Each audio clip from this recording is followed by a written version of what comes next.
Namo tassa bhagavato arahato samma sambuddhassa.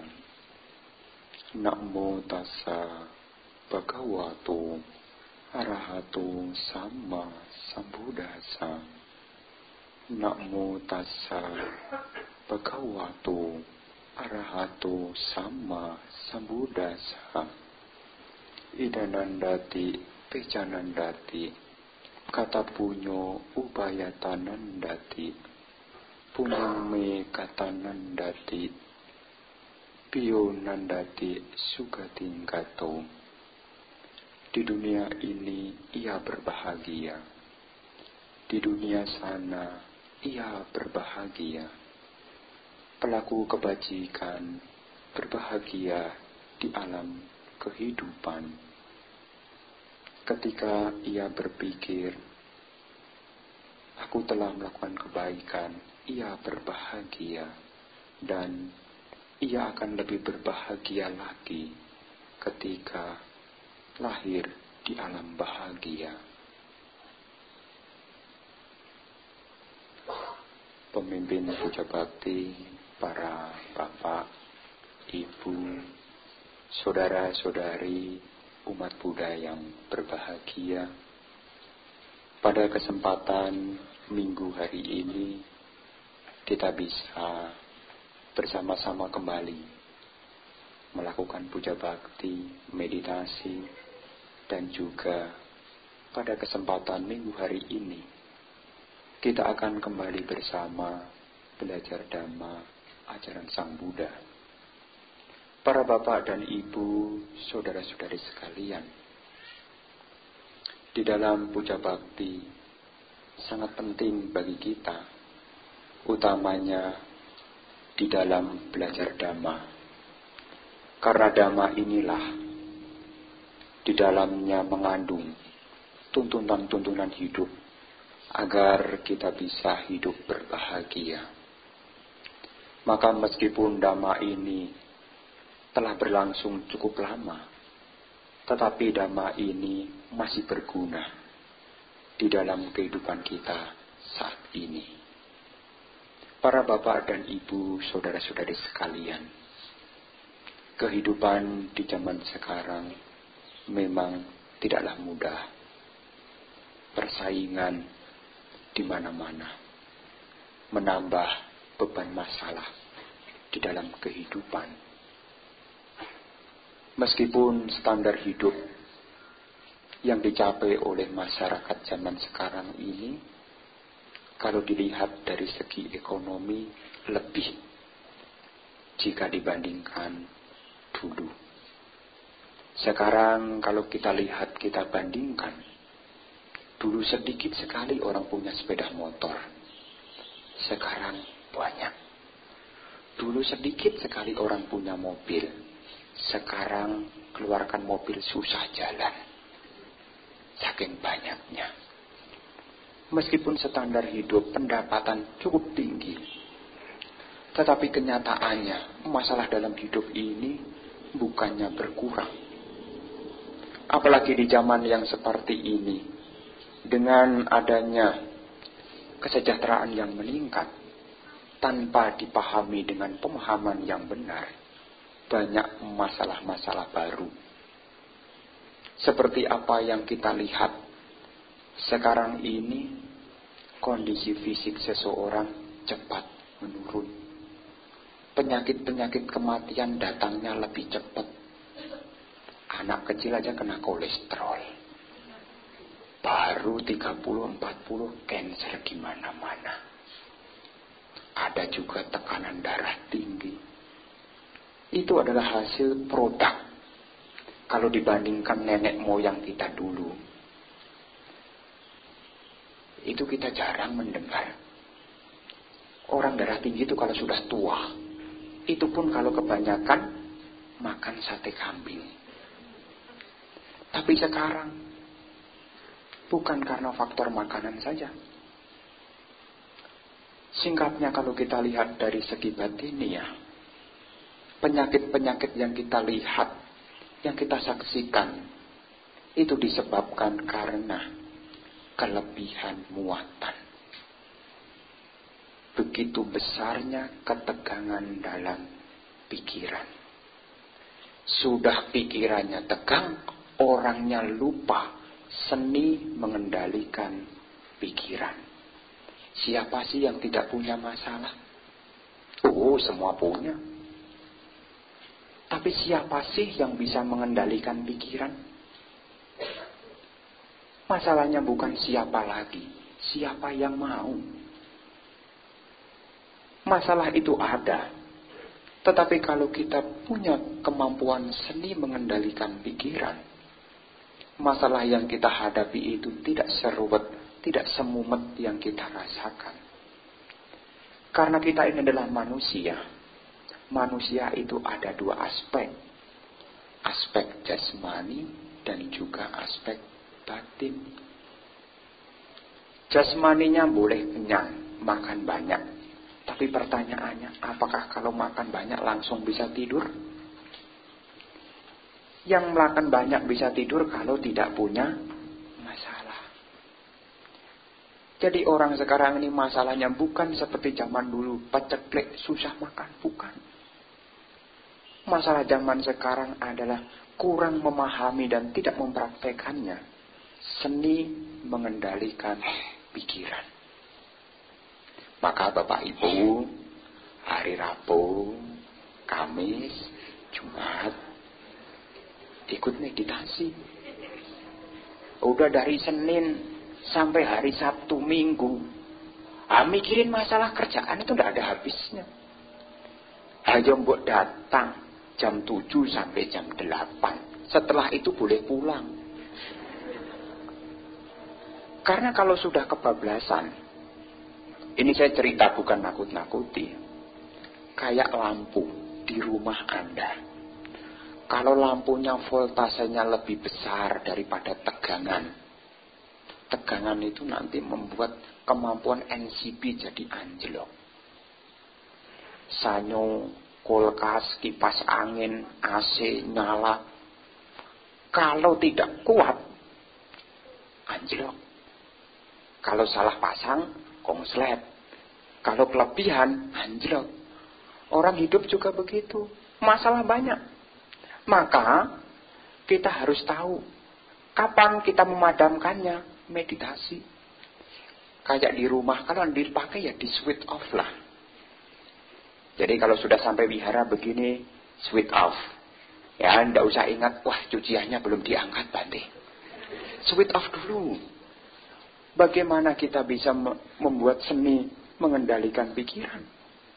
Apa-apa kita pikirkan. Kalau semua lampu menyala, bebannya kuat. Ndak masalah, kalau tidak kuat anjlok. Makanya zaman sekarang ini cepat sekali. Penyakit-penyakit yang ganas ini belum pernah ditemukan apa penyebab pastinya.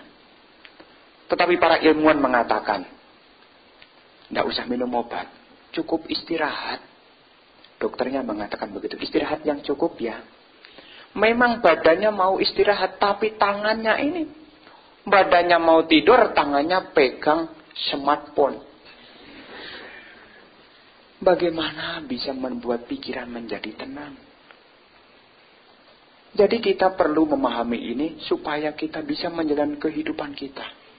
Kita lebih panjang usia, kita juga akan tetap sehat kalau kita mengembangkan seni latihan mengendalikan pikiran. Mengapa saya katakan seni? Seni ini artinya ada kesungguhan dari hati nurani kita.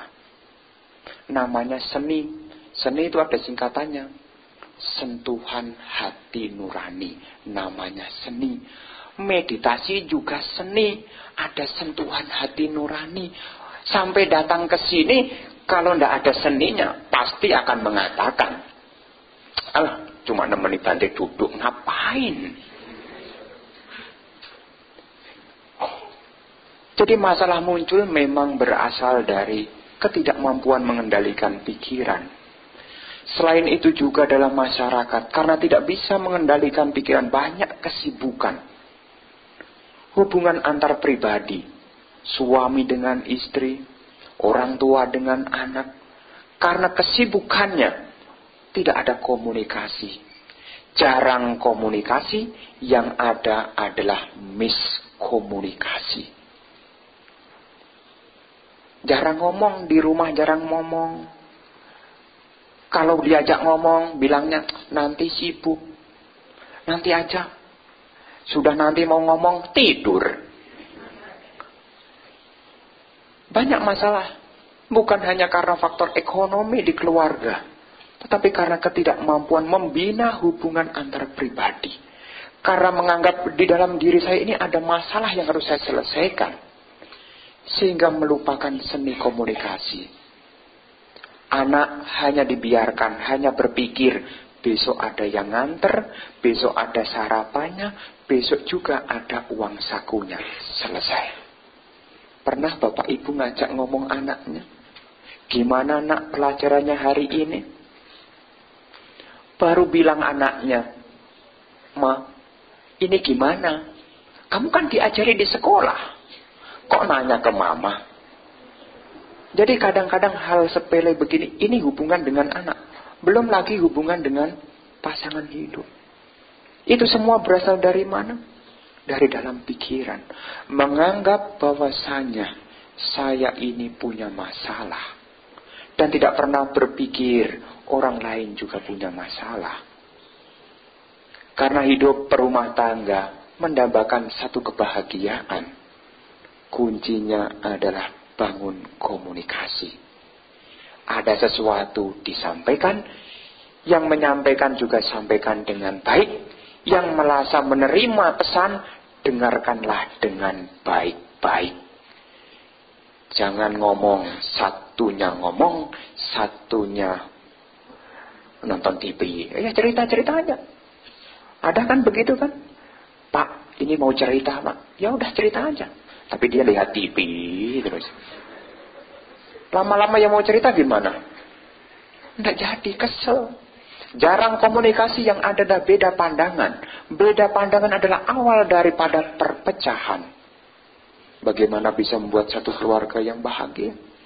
Kalau sudah miskomunikasi, jarang ngomong, hanya berpikir, semestinya kan dia tahu Bante. Kan sudah lama tinggal bareng Bante. Kan semestinya dia tahu, tidak usah ngomong. Maka kita jangan berpikir begitu. Kebahagiaan berumah tangga memang perlu yang namanya usaha. Selain mengendalikan pikiran, juga perlu membangun komunikasi yang baik di dalam rumah tangga. Kalau komunikasinya baik, saya yakin bisa bahagia. Maka orang sekarang ini kadang-kadang berpikir yang sangat jauh sekali. Berpikir nanti. Sehingga melupakan apa yang menjadi tujuan. Sehingga mulailah salah jalan. Maka permasalahan-permasalahan perumah tangga ini, Sang Buddha dulu juga sudah pernah menyampaikan. Di dalam Anguttara Nikaya, kelompok 4, Sang Buddha mengkhotbahkan Dhamma, 4 jenis kebahagiaan kepada perumah tangga, yaitu Anattapindika. Anattapindika ini adalah penyokong sangga. Seperti Bapak Ibu Saudara sekalian, saya juga tidak tega kalau Bapak Ibu Saudara sekalian terlibat di dalam masalah. Karena kalau Bapak Ibu bermasalah, kewihara susah. Kalau kewihara susah, wah tambah banyak masalah. Maka kita perlu mengulas kembali apa yang Sang Buddha dulu pernah sampaikan. Perumah tangga itu mempunyai tahap-tahap untuk bahagia. Bahagia yang pertama, untuk membantu persoalan hidup kita, supaya kita bisa bahagia sebagai perumah tangga. Dalam bahasa Pali disebut ati sukha, bahagia karena memiliki kekayaan. Maka tugas peran perumah tangga, bekerja, punya mata pencaharian, bekerja dengan teliti, bekerja dengan sungguh-sungguh, menjaga apa yang dimiliki, bergaul dengan teman yang baik, dan hidup seimbang. Itu adalah cara untuk mengumpulkan kekayaan. Karena kalau berumah tangga tidak punya kekayaan, boro-boro mau menenangkan pikiran. Yang dipikirkan adalah kurangnya terus. Karena tidak punya mata pencaharian. Maka kadang-kadang kita dari kecil disekolahkan, SD, SMP, SMA, kuliah, merantau. Untuk apa?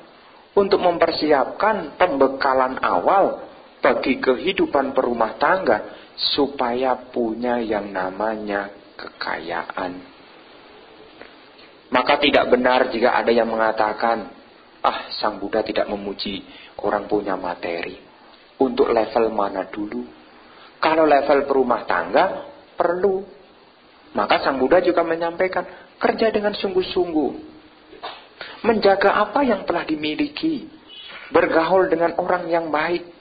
Dan juga hidup seimbang. Ini adalah cara untuk punya kekayaan.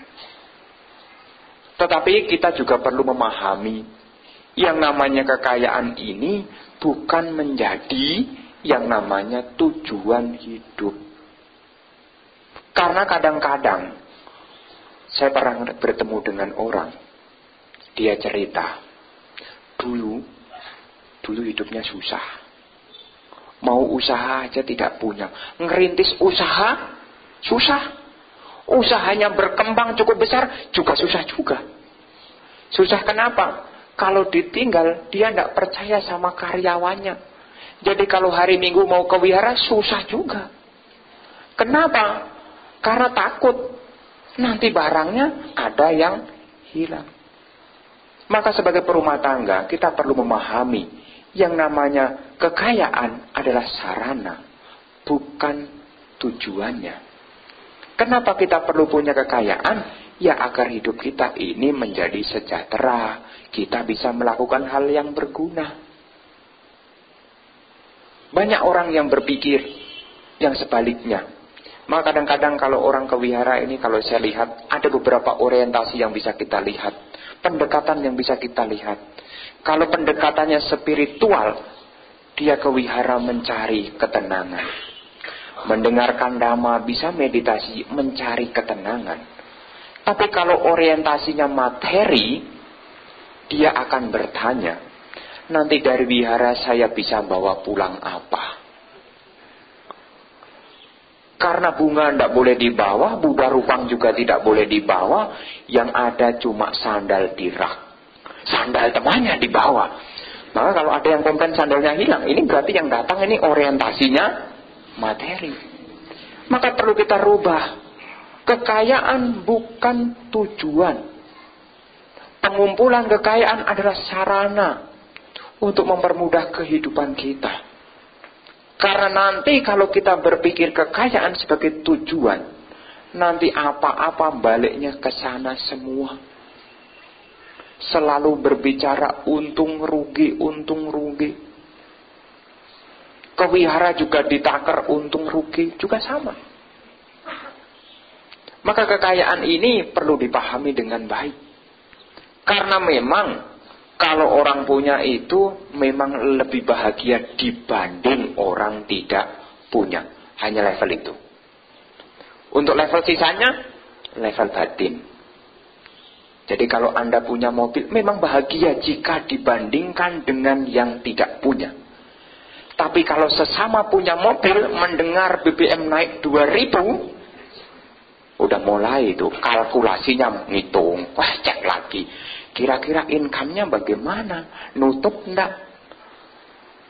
Maka kita perlu memahami dengan baik. Jangan sampai kita ini terobsesi.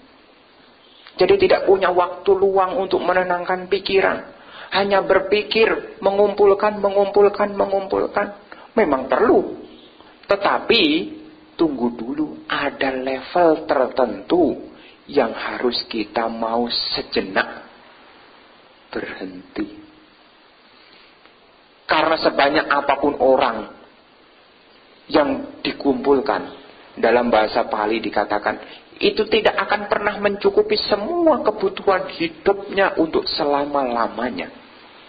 Anda punya deposito yang banyak sekalipun, itu juga tidak pernah mampu mencukupi kebutuhan Anda selama tidak punya rasa puas. Sebanyak apapun akan kurang kalau tidak punya yang namanya kepuasan. Kepuasan itu artinya mau bersyukur terhadap apa yang telah dipunya.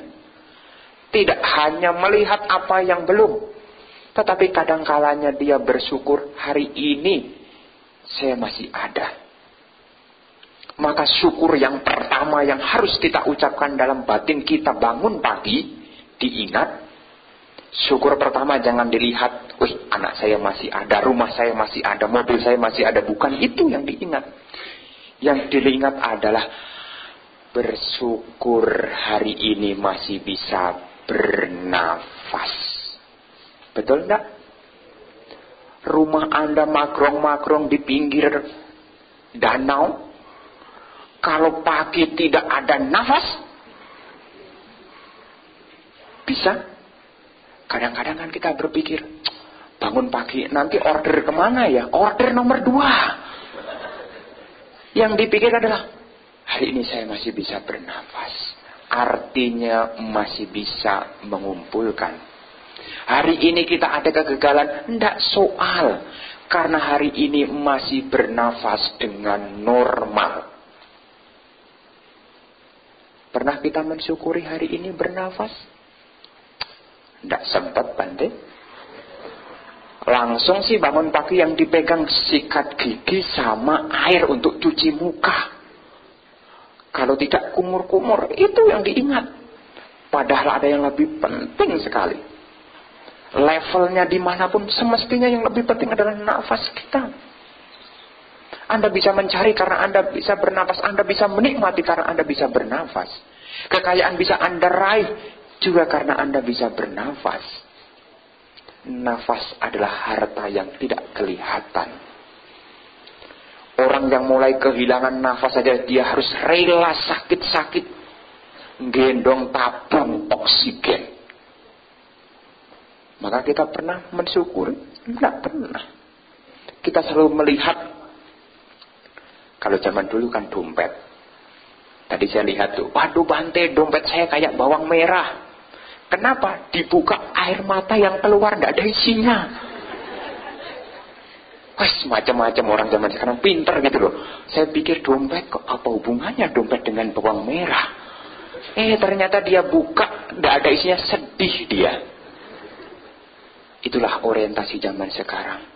Memang punya membuat bahagia, tapi diingat, kekayaan adalah sarana untuk mempermudah kehidupan kita.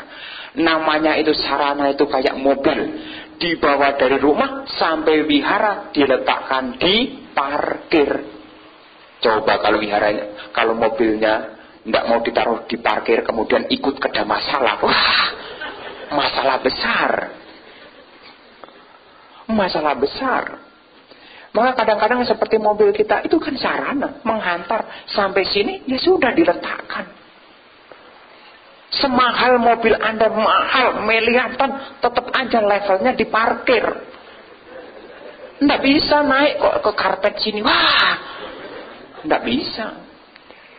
Ini adalah gambaran, namanya kekayaan adalah sarana. Sarana adalah menunjang, bukan satu-satunya. Jadi kalau kita ada kekayaan kita kurang, janganlah lantas kita turun mental, merasa kehilangan. Selama Anda bisa bernapas, selama Anda mau mengendalikan pikiran, orang itu punya cara untuk menyelesaikannya.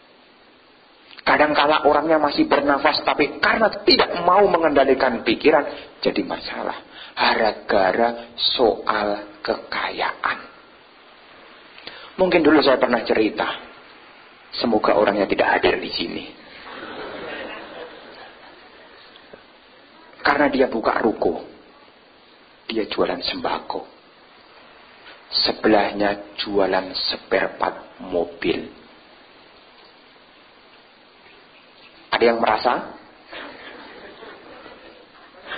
Terus saya ceritakan. Dia minta ke saya, Bante, doakan agar toko spare part di sebelah toko saya ini cepat tutup. Karena apa? Karena dia berpikir semenjak dia buka ruko jual spare part di sebelah, banyak mobil parkir di depannya dia. Sedangkan para pelanggan dia yang mau beli beras, beli Indomie dan lain-lain susah cari parkir. Jadi kalau tutup, pelanggan bisa parkir. Pikiran sudah negatif sekali. Hanya gara-gara kekayaan. Coba direnungkan. Kadang-kadang kita begitu juga. Kita ada iri. Padahal kadang-kadang iri tidak ada hubungannya. Spare part sama toko sembako. Tidak ada hubungannya. Karena orientasinya pada materi. Banyak orang yang seperti itu. Bahagianya apakah ada? Tidak. Mulai iri, pikiran tidak tenang. Meskipun dia punya, dia juga tidak akan bahagia. Jadi yang pertama Sang Buddha menunjukkan, sebagai perumah tangga ingat untuk bahagia dasar yang pertama, atik suka. Punya kekayaan. Tapi diingat, meskipun punya, bukan dijadikan tujuan dalam hidupnya. Karena tiba waktunya, akan kita tinggal seperti mobil kita diparkir. Orangnya diparkir di Pondok Rangon, mobilnya masih di Pluit. Tahu Pondok Rangon? Kalau tidak tahu nanti tanya sebelahnya lah. Apa ada apa di sana? Jadi memang itulah kenyataan yang perlu kita renungkan. Anda memang perlu harus kerja keras, memang. Tapi bukan tujuan satu-satunya. Banyak orang stres hanya karena mencari kekayaan. Banyak yang stres. Padahal kalau orang hidup, berapa sih yang Anda makan dalam sehari? Anda apakah satu hari satu orang bisa habis beras 1 kilo? Bisa? Tidak pernah masak si Bante, jadi tidak tahu. Saya yakin tidak sampai. Satu hari 1 kilo tidak sampai. Jadi apa yang kita butuhkan sebetulnya tidak begitu banyak. Hanya kita terlalu khawatir yang berlebihan. Khawatir berlebihan membuat pikiran tidak tenang. Pikiran tidak tenang sudah mulai tekanan naik. Tekanan jantung juga tidak normal. Kolesterol juga di mana-mana. Punya kekayaan hanya untuk beli obat. Jadi terima kasih. Ini juga terima kasih disampaikan oleh pemilik apotek. Karena dengan dukungan Anda mencari kekayaan, semua obat laku. Tidak bisa tidur, beli obat. Tekanan darah naik, kental, pengencer, pokoknya banyak macam. Karena lupa, karena orientasinya yang penting nanti bisa beli, penting bisa beli. Tapi dia hanya sebagai sarana untuk orang lain, tidak pernah berpikir yang lebih dalam lagi. Yang kedua, kalau kita sudah punya, bahagia itu akan muncul yang namanya boga suka. Bahagia karena bisa menggunakan kekayaan. Jadi kalau kita punya, hidup kita kan bahagia karena bisa menggunakan. Bisa menggunakan, kita bahagia. Tapi diingat, namanya kekayaan ini kan sarana, kayak peso. Peso itu adalah sarana untuk membantu kita. Plastik sulit, ambil peso, selesai. Pisau, kalau bahasa Jawa, peso. Wah, makan apel sulit, pakai pisau. Buka kado sulit, pakai pisau. Siapa tahu kadonya pakai plastik dan sulit buka, pakai pisau juga. Seperti halnya peso, kalau tidak hati-hati, bisa membuat tangan terluka. Sama juga dengan kekayaan. Bisa digunakan kalau tidak hati-hati, tidak perhatian. Wah, bisa membablaskan orangnya juga. Orang sekarang kan begitu. Tingkat ekonomi meningkat, duit banyak, maka selalu ditanya, di mana ada makanan yang paling enak? Kalau ada restoran yang tidak enak, dicatat, besok tidak kesini lagi. Betul begitu kan? Saya udah dengar gitu, dia ngomong, yes, pokoknya ini pengalaman sekali dan terakhir. Ada yang begitu juga. Meskipun resepsionisnya mengatakan selamat datang kembali, dalam hatinya kapan-kapan kalau kepepet. Tapi yang namanya orang hidup memang bahagia itu memang ada di level kadang-kadang bisa menggunakan. Tetapi perlu diingat, menggunakannya harus hati-hati. Makan enak dicari, tidak diimbangi dengan tenaga yang sebanding, menumpuk. Maka zaman sekarang tidak heran jika pabrik gula ada di mana-mana. Kenapa? Karena tidak ngukur, yang penting bisa beli. Mau makan enak, pokoknya setengah matang nggak apa-apa lah, yang penting trennya. Kosong-kosong juga nggak apa-apa. Kadang-kadang hanya mengejar enak, dia lupa. Maka kadang-kadang yang memotong leher kita sebetulnya adalah lidah kita. Kita kadang-kadang dipotong bukan oleh pisau, tetapi oleh lidah kita. Segala penyakit yang kita alami berawal dari ketidakmampuan mengendalikan lidah kita. Mulut bisa nutup, tapi kalau lidah merasa kurang, akan buka lagi. Maka kita perlu hati-hati punya kekayaan. Kan saya lihat di sini maju-maju, berhasil-berhasil. Mau makan apa gampang. Sekarang tinggal DO, delivery order. Wah, mau makan apa, chicken apa, tinggal DO aja, datang. Wah, malam-malam nonton bola, DO, datang pizza. Udah. Pesan minuman soft drink jadi. Saya bukan mengkritisi loh ya, hanya mencocokkan, kurang lebih begitu. Karena kebiasaan-kebiasaan mengumbar karena merasa punya kekayaan, tidak jarang yang berujung pada hal yang begitu. Maka Sang Buddha mengingatkan kepada kita juga untuk menjaga indria kita. Maka kalau kita punya sesuatu, kita mesti hati-hati menggunakannya. Hati-hati sekali. Karena awal daripada punya, karena bisa nuruti, awal masalah. Dulu waktu susah, makannya bareng. Sudah maju, makannya pisah-pisah. Terus kebablasan, pisah selamanya. Dulu susah, kan ada lagunya tuh, sepiring nasi berdua, segelas teh berdua. Karena maju bisa beli, ngapain berdua lagi? Udah, tidak harmoni jadinya. Maka kita ingat pesan Sang Buddha, kita memang punya, tapi hati-hati dalam menggunakannya.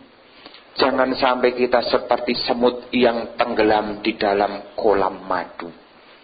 Kalau Anda pernah melihat semut di rumah Anda, itu kadang-kadang banyak semut yang mati. Itu bukan karena kurang makan, tapi karena tidak punya kembali.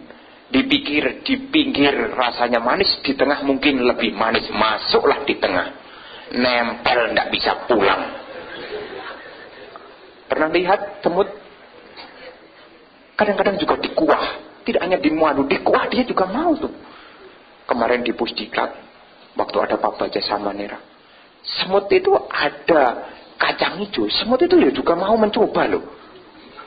Jadi semestinya jatahnya banyak, dia nyicipin dulu. Kalau di pinggir diketok-ketok mungkin dia bablas. Dia naik lewat sendoknya, turun ke tengahnya, berenang. Tidak ada pelampung, tenggelam. Jangan sampai kita juga begitu, karena punya kekayaan, tidak punya pengendalian, menghancurkan. Jadi jangan sampai kita dihancurkan oleh kekayaan yang kita punya. Karena nanti kalau kita bodoh, dalam bahasa Pali itu bodoh, itu artinya bala itu artinya bodoh. Kalau kita bodoh mengumbar hawa nafsu, nanti kita bisa jatuh ke alam rendah. Bisa lahir ke alam binatang. Di dalam Majjhima Nikaya itu diterangkan. Di bab 129. Itu ada cerita. Kenapa ada binatang yang hidup dengan memakan rumput-rumputan? Kayak sapi, kayak kerbau, kambing. Karena dulunya dia mengumbar yang namanya pengecapannya. Cari enak lewat mulutnya. Kebablasan, ya jadi kambing, jadi sapi. Maka kalau sapi ketemu rumput, ngenyam, ngenyam, ngenyam, ya kan? Kalau kita tidak punya pengendalian juga begitu. Habis kebaktian ditanya, nanti kita makan kemana? Ada enggak yang paling enak? Enggak bisa mengendalikan, bablas. Demikian pula kalau kita tidak bisa mengendalikan hidung, kan banyak tuh binatang yang pakai hidung. Anjing, babi, bebek, apalagi. Nanti diklasifikasi sendiri dah ya. Itu dulunya kenapa? Karena dia tidak bisa mengendalikan hidungnya. Maka dia selalu mencium-mencium, di mana diciumin aja. Kalau orang mencium yang wangi, kalau binatang mencium yang iya. Dan banyak lain-lainnya. Ada cerita kenapa lahirnya kok di tempat yang gelap, matinya juga di tempat yang gelap. Kayak cacing tanah itu di tempat yang gelap. Terus kalau orang meninggal itu apa namanya itu di belatung, itu tempat gelap, matinya juga gelap. Dulunya suka tempat gelap-gelap. Maka jangan diteruskan bagi yang suka ke tempat gelap-gelap. Kalau gelap-gelap meditasi nggak apa-apa. Tapi kalau gelap-gelap yang maksud saya, ini beda. Jadi gelap meditasi dengan gelap rekreasi yang itu beda. Jadi nanti bisa ke situ dan lain-lainnya. Jadi ada penjelasan. Karena tidak mampu mengendalikan indrianya, tidak punya pengertian yang benar, bodoh dalam bahasa Dhamma, mengkondisikan lahir ke alam binatang. Maka kita perlu menjaga, dijaga indria kita meskipun kita punya. Itu yang kedua. Yang ketiga, bahagia karena tidak punya hutang. Jadi orang yang paling bahagia memang kalau bisa sih tidak punya hutang. Itu paling bahagia. Kemana-mana bisa karena tidak dikejar-kejar. Kenapa? Ini kok disampaikan dalam sutta. Anak-anak suka itu artinya bahagia karena tidak punya hutang. Ternyata di zaman Sang Buddha juga ada loh. Orang tidak bahagia karena banyak hutang. Itu ada. Jadi ini bukan persoalan baru. Zaman sekarang, karena pinjam gampang. Digiuri dengan hal-hal gampang. Di zaman Sang Buddha juga sudah ada. Orang menderita karena kebanyakan hutang. Maka, Bapak Ibu, meskipun kita lahir di zaman yang modern seperti saat ini, mau pinjem aja sekarang dapat hadiah loh. Mau hutang aja dapat hadiah. Apartemen. Beli. Dapat hadiah. Ada hadiah mobil. Ada hadiah TV. Pokoknya yang bagus-bagus lah. Pokoknya buat Anda tertarik gitu loh. Padahal yang Anda perlukan kan bukan hadiahnya kan. Yang diperlukan adalah rumahnya. Tapi karena hadiahnya yang Anda suka. Apa sekarang itu yang sekarang tuh? Android yang baru itu. Udah ada Android, nanti beli itu dapat Android loh. Kan yang dibutuhkan adalah rumahnya, bukan Android. Itu menjadi pemicu. Ini cerita. Saya yakin orangnya tidak datang karena dia adalah orang Serpong. Kapan hari dia jemput saya, ngantar saya, dia suka cerita sama saya. Bante, lihat tuh apartemen. Bagus ya Bante? Bagus. Dulu saya juga punya itu loh Bante. Wih, hebat sekali. Tapi tidak lanjut. Kenapa? Dulu sih murah Bante itu, 250 juta. Terus sebulan 16 juta. Kita hanya jadi guru. Guru beli apartemen per bulan 16 juta. Kebeli DP-nya. DP-nya kebeli. Lanjutnya dilanjutkan orang lain. Saya dari situ saya menceritakan. Diceritakan, waduh. Untung Bante. Untung juga loh dia loh. Contoh Bante, punya karma baik. Saya tidak mampu, kemudian saya tawarkan ke teman saya. Dia mau, lega rasanya. Itu saya sudah, tabungan suami diambil, tabungan saya ambil. Ini juga tabungan nanti untuk anak saya ambil untuk nutup, jangan sampai saya utang. Pengembang tidak peduli, pokoknya bisa bayar per bulan. Tapi karma baik ada yang mau melanjutkan. Bermula dari apa? Tidak tahu, tidak mengukur. Ternyata tidak sebanding dengan kemampuan. Dari cerita ini, Bapak Ibu Saudara sekalian, kalau mau utang, mau pinjam, dipikir 10 kali. Kenapa 10 kali? Karena bunga terbesar 10%. Maka harus dipikir 10 kali. Kira-kira ini begini, gini, 10 kali. Kalau memang mampu, lanjutkan. Jika tidak, buat kebajikan. Siapa tahu kehidupan mendatang punya jadi pengembangnya. Lebih gede itu. Jadi, yang ketiga, anak-anak suka ini bahagia karena tidak punya hutang. Jadi orang bahagia itu kalau tidak punya hutang. Karena sebagus apa yang Anda punya, Anda bisa menikmati apa yang Anda punya. Tapi kalau sudah urusan yang ketiga, namanya hutang, itu agak berat. Dulu ada umat telepon, Bante, pikiran saya kok tidak tenang ya Bante. Parita apa yang harus dibacakan Bante? Saya suruh baca Karania Metasuta. 3 hari lagi telepon lagi. Bante, kok tetap tidak tenang ya Bante pikiran saya? Saya tanya, memang ada masalah apa? Kok tidak tenang pikirannya? Saya ceritanya tidak kuat ngangsur Bante. Jadi saya kasih cerita juga bingung juga. Dia hanya bilang ceritanya cuma sepotong tidak tenang, saya suruh baca Parita. Ternyata masalahnya itu utang. Ya kalau utang dibacain Parita tidak ada. Parita terlupa utang itu tidak ada. Tidak ada. Tidak ada. Jadi jangan sampai nanti datang-datang ujuk-ujuk itu Bante minta blessing supaya orang yang saya hutangi lupa dengan hutang-hutangnya. Tidak ada. Maka harus siap. Kalau hutang siap bayar. Kalau tidak mau bayar, jangan pernah berhutang. Meski dipikir-pikir lagi. Untuk tujuannya apa? Nanti bagaimana prosesnya. Harus dipikir dengan bijak. Karena orang sekarang itu pinjem, bukan pinjem balik pokok. Tidak ada manajemen balik pokok, itu tidak ada. Manajemen balik persen. Ada persenannya, harus dipikir-pikir lagi. Jadi meskipun sekarang hutang itu gampang, apalagi kalau Anda ya, kalau di daerah tempat saya tinggal, di daerah Serpong ya, itu saya lihat tuh, motor itu DP 0%, 50.000, 500.000, gampang. Tapi kalau terus-terus ditelusuri, wah jatuhnya lebih besar. Makanya dipikir-pikir,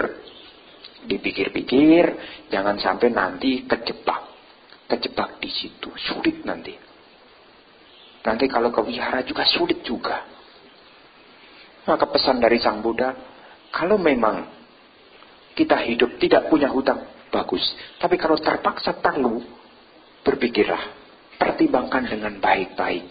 Memang kalau kita dapat pinjaman itu sangat senang sekali, betul kan?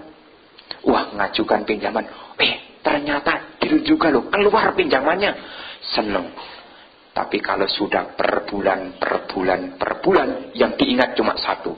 Kapan ini bisa lunasnya?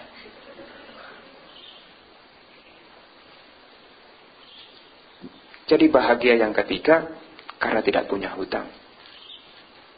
Kan sekarang kan gampang tuh. Hutang-hutangan tuh.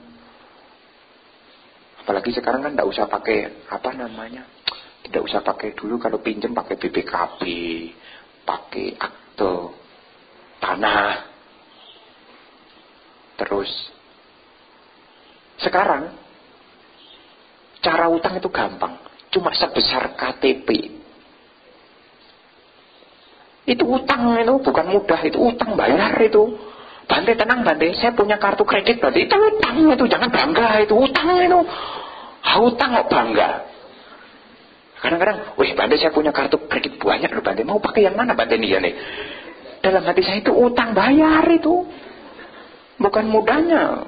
Kalau yang tidak tahu, kok enak ya dia ya. Kartu kredit ini dia punya, itu dia punya, itu dia punya. Wih, dia kok banyak banget tabungannya.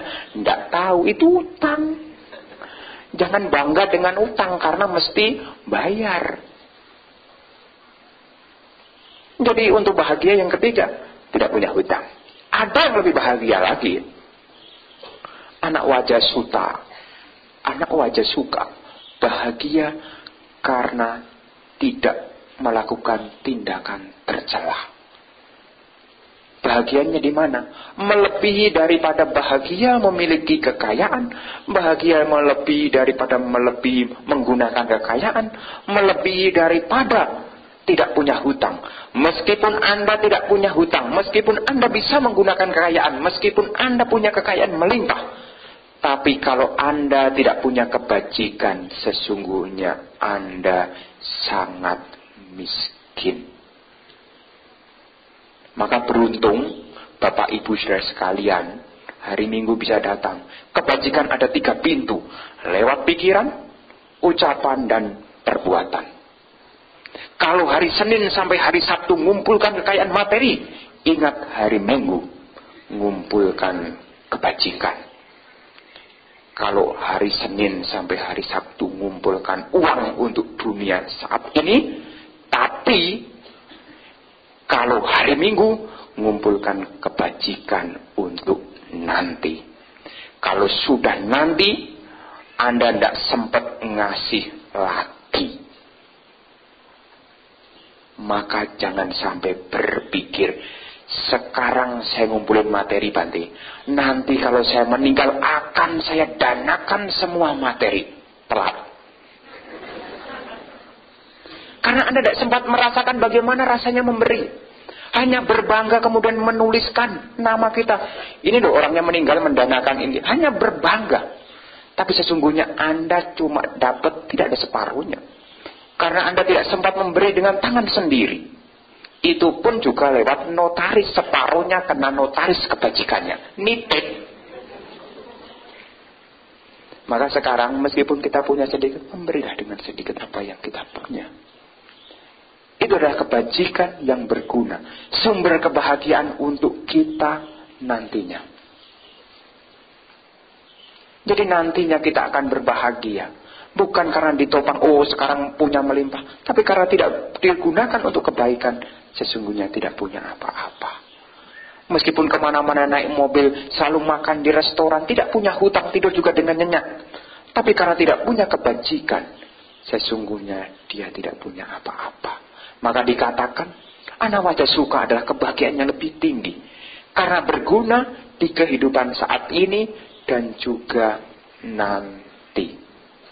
Yang bisa membawa seseorang ke alam dewa, alam surga. Bukan berapa banyak materi yang dia punyai, tetapi berapa banyak yang sering dia beri. Meskipun sedikit. Loh Bante, kan saya tidak punya Bante. Kok memberi? Justru karena tidak punya, itulah yang buat Anda dulu tidak suka memberi. Maka sekarang tidak punya apa-apa. Kenapa sekarang saya kok tidak punya apa-apa? Ya dulu karena tidak punya kesempatan untuk nanam. Maka sungguh beruntung kalau kita punya dan ada yang menerima. Meskipun Anda punya, kalau tidak ada yang menerima, tidak bisa berbuat baik. Apalagi kalau tidak punya. Maka dikatakan meskipun memberi kepada seekor semut binatang sekalipun, itu juga punya manfaat. Kepada orang lain juga punya manfaat. Maka nanti kalau ketemu di lampu merah ada orang yang minta-minta, jangan disumpahi. Sumpah kalau sumpahnya sumpah yang baik. Kadang-kadang doa kita ini kadang-kadang bukan doa yang baik. Kalau punya berilah 1.000. 1.000 jadi 100.000. Memberi 1.000 jadi, kalau memberi 1.000 jadi 1.000 kali lipat. Karena dikatakan dalam Dakina Wibangga itu dikatakan, kalau memberi binatang itu 100 kali lipat. Memberi orang yang tidak bermolar 1000 kali lipat. Memberi kepada orang yang menjalankan dhamma 100.000 kali lipat. Memberi orang yang punya dedikasi untuk kebebasan unlimited. Maka kalau Anda ya mau kaya gampang. Jadi kalau 2.000 jadi 2 juta. 1.000 kali lipat. Kok begitu Bante? Ya ini bukan bahasa saya. Ada di suta, bukan kalimat saya. Maka sungguh berbahagia mereka yang hidup tanpa celah. Dana, sila. Apalagi dengan praktek sila. Menjaga kemoralan. Punya rasa malu, punya takut akibat keburukan, bisa menghantar ke lebih tinggi alam dewa. Silena sugating yanti. Dengan menjalankan sila, mengkondisikan lahir di alam surga. Pernah bahagia? Pernah bahagia sekali? Bahagia di alam dewa 16 kali lipat di alam sini. Jadi di alam manusia cuma 1/16-nya. Bayangkan. Bahagia kita ini kayak angin tuh sebentar hilang. Alam dewa, bisa terus-terusnya. Tidak ada dewa kok minta-minta. Tidak ada. Apalagi dewa kok minta buah, minta dupa, minta lilin. Salah. Hal dewa itu bahagia kok, sejahtera kok. Bisa punya sila yang baik. Lahir di alam dewa. Bisa mengendalikan pikiran. Lebih tinggi lagi. Maka sungguh beruntung bagi kita semua. Bisa menjalankan hidup kita. Maka sungguh berbahagia kalau kita bisa melakukan kebajikan. Karena berguna tidak hanya saat ini. Tapi berguna sampai nantinya. Jangan mikir nanti kalau sudah tua. Kalau yang tua ya memang sekarang. Tapi kalau yang muda, ya ada waktu, ada kesempatan. Jangan lalai. Sokonglah orang tua kita. Bantulah saudara-saudara kita. Karena itu ada kesempatan yang ada di alam manusia. Apa yang Anda punya, ketika waktunya telah tiba, tidak ada gunanya. Bahkan Anda sampai rebutan tanah, rebutan harta. Tapi kalau napas Anda stop, semua tidak akan bisa menghantarkan Anda ke alam dewa. Anda punya uang bermiliat-miliatan. Tapi kalau tidak digunakan kebajikan, Anda juga tidak punya apa-apa. Diam loong, tidak punya, tidak mau suap uang. Uang Anda tidak laku. Karena orang yang meninggal itu dikirim itu 1 lembarnya itu nominalnya berapa itu? 1 miliar. 1 lembar itu. Pernah lihat nak? Kalau belum nanti kapan-kapan kalau ikut baca parita dengan Bante sambil observasi apa aja ya. Jadi sungguh bahagia kalau kita punya kesempatan. Pikiran kita jadi tenang. Dimanapun kita ada rasa nyaman. Jadi kalau kita punya moral yang baik, tenang pikiran kita, dimanapun kita akan nyaman. Meskipun hidup kita sederhana, nyaman batin kita. Karena kedamaian pikiran mengkondisikan. Dalam bahasa, kan ada namanya abhidhamma, itu ada istilahnya cuti cita. Kalau hidupnya penuh dengan kebaikan, nanti cuti cita, nimita gambaran batinnya, nanti bagus. Tapi kalau tidak punya kebajikan, yang diingat hanya kekayaan materi, khawatir kehilangan, kegelisahan yang ada, cuti citanya jadi jelek. Maka banyak sekali manusia yang pulang ke rumah lagi. Banyak. Bukan pulang ke rumah yang ada di surga, bukan. Pulang ke rumah yang ada di Pluit, yang ada di Sunter. Kenapa kok pulang? Karena masih melekat dengan rumahnya. Memang sudah didoakan semoga dia bahagia di alam sana. Tapi dia masih merasa, ini rumahku. Maka tidak salah jika ada orang ngomong, "Mak kok ada di dapur ya?" Karena emak dulu tidak pernah ke wihara, apalagi dengarkan dhamma. Yang dia pikirkan hanya masak nasi, masak sayur, cuci baju. Diingat ini adalah orang hidup harus begini. Maka yang punya emak, punya engkong, punya akong, diajak ke wihara, ya, supaya mendengarkan dhamma, supaya tidak teringat siapa yang jaga rumah. Kadang-kadang orang tua kalau diajak pergi itu begitu loh. Udah saya tidak ikut, jaga rumah aja ya. Betul kan? Anak-anaknya mau ke wihara, enggak, saya di rumah aja, jaga rumah aja. Nanti kalau dia meninggal, dia akan mengatakan apa? Anak-anak yang doakan, mak semoga berbahagia di alam surga. Dia jawab apa? Mak jaga rumah saja.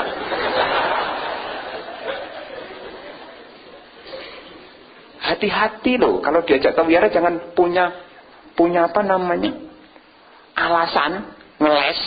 Saya jaga rumah aja, jaga rumah aja. Cilakanya nanti tidak pernah keluar rumah, yang diingat hanya rumah. Apalagi anaknya juga tidak pernah diajak ke wihara, cilaka. Ada orang yang bisa terawang. Di rumah kamu tuh ada orang tua loh. Ada makhluk loh di rumah kamu loh. Terus anaknya tidak pernah ke wihara, tidak ngerti. Mosok sih? Iya. Karena temennya ini juga tidak tahu kalau itu maknya, yang dia tahu pokoknya ada makhluk di rumah kamu. Orangnya tua, rambutnya putih. Mosok? Bener. Terus gimana nih? Cari orang pintar. Pindah aja. Maknya sendiri dipindah kompleknya. Masih mending kalau dipindah ke komplek yang bagus. Masih mending. Cara pindahkannya lebih bagus, memindahkan barang pakai truk. Mindahnya pakai botol. Udah gitu diajak ke Ancol, mending rekreasi dilempar. Maka saya sarankan yang punya emak, punya akong, hari Minggu diajak ke wihara, berdana sedikit, dikasih tahu. Karena dikatakan untuk membalas budi orang tua adalah mengajarkan keyakinan, mengajarkan sila, mengajarkan kemurahan hati, dan juga mengajarkan kebijaksanaan. Itu adalah cara untuk membalas jasa orang tua. Kalau orang tua Anda ajarkan memberi kemurahan hati, itu Anda sudah membalas jasanya. Yang dulu tidak punya keyakinan, Anda bangun keyakinannya, sudah membalas jasa orang tua. Memang kalau diberi balas jasa dengan materi memang tidak sebanding. Tapi kalau dengan 4 cara, itu adalah yang sebanding. Ingatkan pada Sang Buddha, ingatkan, mak, kalau ada nyamuk, jangan ditipuk. Jangan, itu namanya panatipata. Kan cuma 1, enggak apa-apa. Pinter ini neneknya. Dikasih tahu pinter, kan cuma 1. Iya, 1 itu sehari. Sebulan 30 kali itu kalau 1. Nah, kalau di rumah pakai raket itu bisa jaring berapa tuh? Itu. Wah. Bisa berapa coba itu? Kadang-kadang kan begitu tuh, di rumah disediain raket. Ada lalat di atas buah. Baunya bau sate. Iya kan? Kalau yang iya berarti dia tahu dan punya di rumah. Karena kapan hari itu saya diundang makan. Karena ada lalat itu, dia keluarkan tuh raketnya. Ada umat yang bilang, ada banting, tidak boleh. Tidak boleh ya? Terus habis itu saya ceramain. Menjalankan sila. Sudah menjalankan sila. Saya tidak tahu ya, memang di daerahnya yang mohon maaf loh ya. Memang di daerahnya diceramain para tita. Sambil dengarkan ceramah, ada nyamuk nempel. Belum tinggal. Ya nanti yang punya nanti dibiasakan, di rumah ada kecoa, ada. Cobalah mengajarkan untuk tidak membunuh makhluk hidup. Berguna untuk apa? Kita akan dicintai. Kita juga akan usianya panjang. Kita tidak akan sakit-sakitan. Coba bayangkan kalau lalat itu punya anak, kemudian induknya dibantai dengan anaknya kan jadi anak yatim piatu tuh. Maka tidak salah kalau kita jadinya juga begitu juga. Jangan salahkan. Maka kita perlu merenungkan pengendalian diri. Supaya kita bahagia tanpa celah menjalankan sila. Jadi menjalankan sila ini berguna bagi kehidupan kita ini. Maka sebagai penutupnya,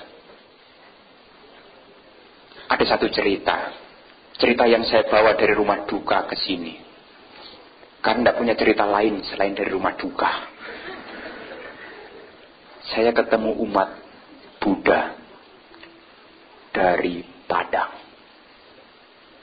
Dia mengatakan ke saya, Bante, saya ini umat Buddha loh Bante. Iya, kalau bukan umat Buddha dalam hati loh ya. Iya, kalau tidak umat Buddha mosok ngundang Bante. Tahu tidak Bante? Saya ini jadi umat Buddha. Itu dari kecil sampai sekarang itu tidak pernah makan daging sapi. Ada yang dari Padang? Itu ada satu kebiasaan kalau umat Buddha di sana itu tidak makan daging sapi. Tahu tidak Bante? Kenapa tidak boleh makan daging sapi? Saya mikir, kan saya dari Jawa Tengah. Saya ngerti sio-sio itu kan. Saya keluarkan. Mungkin sio bapak sapi kali. Terus masa mana ada sio sapi, yang ada kerbau. Oh iya, kerbau. Terus gimana ceritanya kok tidak boleh makan daging sapi? Leluhur bilang, sapi ini berguna, bermanfaat. Waktu hidup dia diambil tenaganya, diambil susunya, diambil kotorannya. Nanti kalau dia meninggal bisa diambil dagingnya. Kulitnya juga laku. Oh gitu, tidak boleh makan daging sapi. Terus saya tanya, kan saya tinggal di Jakarta dan Tangerang kan bolak-balik udah biasa. Saya ajukan, kalau daging babi boleh enggak? Oh boleh Bante. Daging babi mah boleh. Kenapa kok daging babi boleh? Soalnya babi itu malas. Oh, jadi kalau babi malas itu boleh dimakan. Saya katakan, bukan yang buat babi itu bukan boleh dimakan karena dia malas. Sebetulnya dia juga makhluk hidup. Tapi kan tidak boleh juga, Pak. Dia malas, ya makan aja. Mau malas kok. Dia itu gunanya. Itu kalau mau ngelamar anak orang. Tahu? Tahu nggak? Jadi kaki babi itu dipakai untuk ngelamar anak orang loh. Jadi dia lakunya gitu. Kalau di Tangerang itu lakunya kalau mau sembahyang sangseng gitu loh. Itu baru lakunya. Kalau Imlek kan baru laku. Laku pun kalau setelah mati. Padahal babi itu ya, kalau direnungkan, itu kan berguna juga. Tapi kenapa kok dicela? Orang marah selalu ditunjuk kayak ada nasib ternyata di babi itu. Sebetulnya yang menjadi beda. Kenapa dia selalu dicela? Karena dia memberi manfaat setelah mati. Hidup dia tidak punya manfaat. Baru setelah mati baru bisa dimanfaatkan. Kenapa sapi-sapi dipuja-puja? Di India, ya kalau yang pernah ikut tur Dhamayatra, pas rombongan gitu, ada sapi nyebrang, bisnya berhenti. Berhenti tidak boleh, apalagi klakson-klaksoni, wah tidak boleh. Jiwanya marah nanti di sana. Malah jangan salah, ini kok sapi kok tidak diikat? Ya memang begitu kalau di sana. Tapi kenapa kok sapi ini dipuja-puja? Karena sapi memberi waktu hidup, dia memberi. Mati juga memberi. Maka Anda juga akan dipuja-puja oleh keluarga Anda. Kalau hidup juga memberi manfaat, mati syukur-syukur ninggalin warisan banyak. Lebih dipuji lagi, ini tinggalan akong. Jangan sampai mati malah ninggalkan utang banyak karena dulu nggak pernah berguna. Maka dari kisah ini kita diingatkan, bahagialah saat ini dengan kebajikan. Idanandati, pecanandati, kata punyo, ubayanati, punyang me katanti nandati, piyunandati, sagating kata. Artinya, di dunia ini ia berbahagia. Di dunia sana dia berbahagia. Pelaku kebajikan akan berbahagia di kedua alam kehidupan. Dan ia akan berbahagia lagi kalau dia ingat, aku telah berbuat baik. Lebih berbahagia lagi ketika dia tahu, aku telah lahir di alam bahagia. Jadi hari Minggu, yang tidak punya kesibukan, sisihkan waktu Anda. Menyisihkan sebagian apa yang dimiliki untuk berdana, menjalankan sila meditasi. Maka kalau waktunya pemimpin puja bakti mengatakan meditasi mulai, jangan periksa BB Anda. Tidak hilang. Kadang-kadang meditasi mulai. Meditasi bukan istirahat untuk menjawab komen dari luar loh ya. Meditasi adalah kebajikan untuk menambah pikiran kita supaya jadi jernih. Tadi saya perhatikan tuh, mau meditasi saya lihat kanan kiri. Memang ada kayak sekolah, baca parita, latihan membaca. Terus setelah selesai membaca, menyimak. Setelah menyimak, jam istirahat. Nanti masuk lagi, kelas dhamma, dengarkan dhamma. Kebaktian bukan seperti sekolah. Jadi tidak ada waktu istirahat. Meditasi mulai, buka kantong. Meditasi selesai, masuk kantong. Ada umat Buddha itu begitu. Maka nanti besok-besok, kalau yang punya handphone, meditasi mulai, disimpan rapi-rapi. Kalau takut hilang, dititipkan temannya, biar dia jagain. Ya, supaya berapa jam Anda ke wihara tadi? Meskipun 2 jam, ada hal yang bermanfaat dalam batin kita. Jangan sampai hanya namo tassa bhagavato atau selesai pulang-pulang tidak ada apa-apa. Sampai pagar udah marah-marah sama tukang baje. Sampai pagar depan marah-marah sama penjual sate. Sampai rumah marah-marah sama pokoknya macam-macam lah. Jangan sampai begitu. Mesti ada yang berubah menuju ke kebaikan. Ini yang saya pesankan untuk Bapak Ibu saudara sekalian. Ingat, yang dekat-dekat dari sini Rabu, Kamis, Jumat. Mungkin sekarang saya tidak menemani, tetapi masih ada. Syukur-syukur nanti kalau bangunan Anda sudah jadi, di lantai 10 atas meditasinya, sudah dekat tuh.